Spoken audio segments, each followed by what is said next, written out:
Now in the second part of the what to look for in the overhead squat, what I'm gonna do is break this down to you very, very simply. So instead of looking for all the things for the ankle, all the things for the knees, the lumbo-pelvic hip, the shoulder and the head, we're gonna break this down to 3 different components.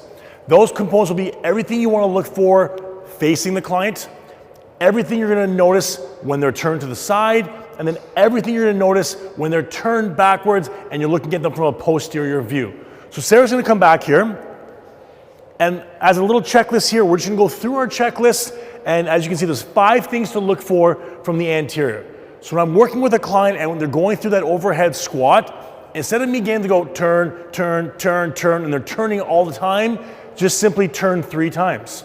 So start back up, making sure we're in proper position here, hands up, hips set, feet are in good position. We're gonna look for 2 things for the feet, 2 things for the knees, and 1 thing for the arms. So as she's going through her squat, go ahead. I'm looking for any feet turning out. I'm looking for any, keep going up and down, any arching, collapsing arching of the feet. I'm gonna look for any knee buckling in. I'm gonna look for knee bowing out.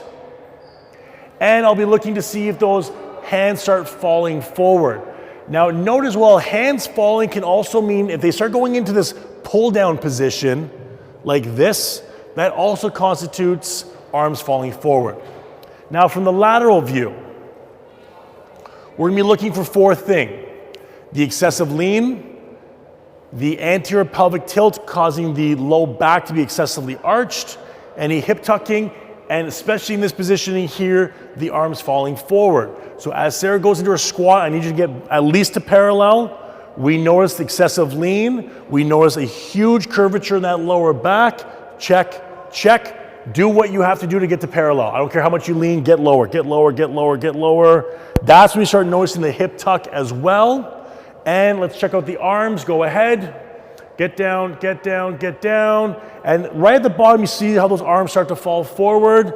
So she gets a gold medal here. We get 4 out of 4, that's good. Now from the posterior, facing back to camera, we're gonna be looking for any AS, asymmetrical weight shift. So that means squatting down and seeing if the hips shift to one side or the other. And then we're gonna be looking for any shoulder elevation. So as they come down, do those shoulders start to elevate and come up towards the ears? So a very simple, thanks sir, a very simple way of doing the overhead squat and chunking it so it's not very overwhelming is just looking at everything from the front.